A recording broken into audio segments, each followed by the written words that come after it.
folks, welcome back to Stacey Can. Today I'm making citrus salt. And while I go over all of this information here, you can follow along down below in the show notes. And while you're down there, hit like and subscribe because that does help. So the ingredients that you need are just equal parts citrus zest, whatever kind of citrus you want to use. So citrus zest, it's hard to say, and kosher salt. So this is the brand I'm using. It's a really good flaky salt. So I'm using that one, but you can use a variety, there's a variety of different kosher salts out there. But it's nice to use kosher because it doesn't have a lot of junk in it, and it's just a chunkier salt. And also this brand dissolves pretty well. It's more of a flake, so it dissolves really well when cooking. So that's one of the reasons why I've chosen it. The tools, you need a zester of some sort. I like this little hand zester. Some people have the little grate ones. I don't love the grate ones. I think the grate part gets really gummed up and I just don't love it. It doesn't work as well for me, so I have my little hand one.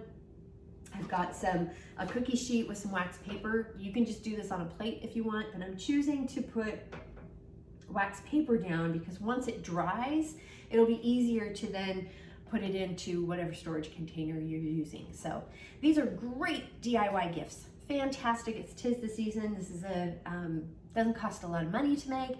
It could be a good stocking stuffer. It could be a good gift for yourself, but a gift for whomever. It's a nice little thing to just have on hand to then give out if you forget something or you have a sudden white elephant gift or whatever. These little gifts like this are fantastic. So, and I'm choosing lemons because I use a lot more of a lemony salt, but you can use lime if you want. That lime salts are great on Asian type dishes, like any of your Thai food it's great on. You can use orange if you like orangey chicken or something, but any of the citrus, great for whatever citrus you like. That's what you do. But today I'm using lemon. So with all of that, let's go ahead and get started. So the first thing I'm going to do is, I'm just going to go one at a time. I'm pouring some hot water over the top of the lemons. Because I'm using the zest, I just like to make sure that you don't have too much gunky stuff in there. These are organic lemons. If you have conventional lemons, this also process pouring some hot water over it also helps take off any of wax coating that could be on the lemon. And then I'm using a paper towel to just wipe it off when it's done. So that's all you have to do for this. This helps wipe off, the paper towel helps pull off any wax coating and also dry it off too. And now I'm just using the zester to remove all the zest from the lemon here. And when I'm done zesting, I am going to measure out the amount and then add in the salt. And I got the lemon zested, and so now I'm kind of measuring it out. This is 1/4 of a cup here, but I think we might be more in 1/3 of a cup. Just more of a little over 1/3 of a cup of zest. So that's what we're going to add for the salt. I'm now measuring out 1/3 of a cup of salt and just a little bit more. And after you do that, then you just want to push it together, smush it together like so, get it really good and mixed up.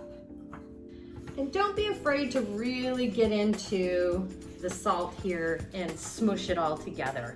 This is, to do this, it's gonna help break up some of the, what is it called? The zest a little bit and kind of pull some of the oils out of the zest so you get a real citrusy flavor here.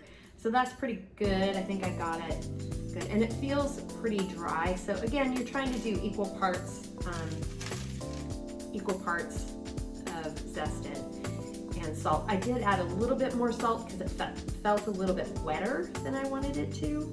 And but it is going to feel kind of damp, so that's okay. You want it to feel a little damp. And just pouring it all out onto the cookie sheet here. And again, I have the wax paper down because it'll just be easier to let it dry, or it'll be easier to remove it from here when it's nice and dry. And so, because it is a little damp, we're gonna let it sit out a little bit. I might stick it in the oven on super low, like turn the oven on to get up to maybe 100 degrees, turn the oven off and set it in, just to kind of help it dry because it's pretty wet here where I'm at. And I could possibly, you can even put it in your food dehydrator if you have one out. And we're just gonna let it, dry and completely dry out so it'll store better. It won't spoil when you store it.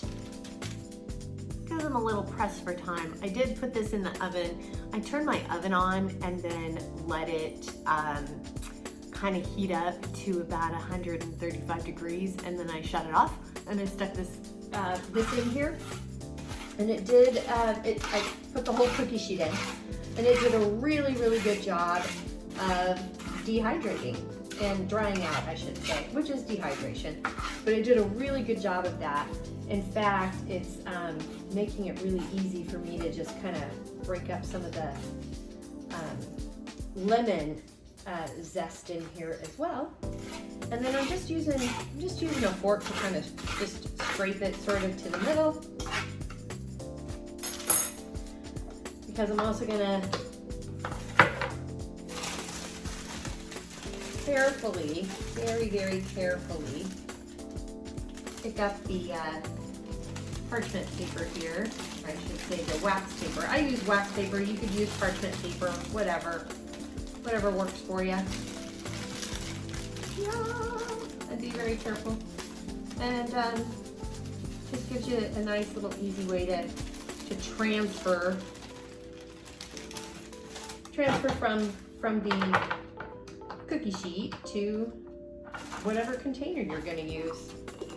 And this is probably too much for the it's not, the jar is too big for this amount, but that's how it goes. That's how easy it is. And this is how I make some citrus salt. And it's really, really pretty in the jar too, I think, at least. Now, one thing you'll want to do is you'll want to condition this before giving it, if you can, or instruct people to condition it. All that means for about a week. All that is you just keep it on your counter next to whatever, and you just shake it for about a week, every day for about a week. This just helps that if anything in here that's not quite dry, if there's a piece of the zest that's not quite dry enough, because that happens when dehydrating. You can't always gauge when drying out things. You can't always gauge that something's going to be totally dry before you put it in the container. So this is just conditioning. That's all it is. It's just you just want to shake it up, and that shakes out any clumps that are in there. That's all you have to do. And if it's too clumpy and you're looking at it, you're like, hey, you can dump it out onto a plate again and just let it air dry, or stick it in the oven for, again, don't go over 135 degrees, because then you're going to start baking the zest, and you don't want to do that. You just want to dry it out. So just keep an eye on that. And again, you can just turn your oven on and then stick the plate in there until it hits that temperature, and then turn it off. So that's until it's as dry as you want it to be. But that's it. Super simple and super delicious, and the house smells really good. It smells very citrusy and beautiful. So that's how we do it. This can be sprinkled on top of any protein, like chicken and fish would be great. You can put it over. It'd be a really nice little sprinkling over any vegetables that you are sauteing. Would be delicious. You could actually use this as especially if you had lime, you could use it as a salted rim for a margarita. A little lime and citrus. You could also do it with lemon too. It's citrusy, but just keep that in mind. That's another way to do that, is to zhuzh up a cocktail if you want, especially if you're doing a salted rim. And so it's citrus salt. You can use it on whatever you want. So that's how you make it. So the recipe and instructions are down below in the show notes. And while you're down there, please hit like and subscribe, because that does help. And if you have any questions, comments, suggestions, feedback, concerns, by all means, please reach out to me. I'm on Facebook at Stacey Can. You can at me on Instagram and TikTok at Stacey Can. My website is www.staceycancan.com. My email is info@staceycancan.com. And you can reach me on LinkedIn at Stacey Can. so much for joining me today, and until next time, happy canning and happy holidays.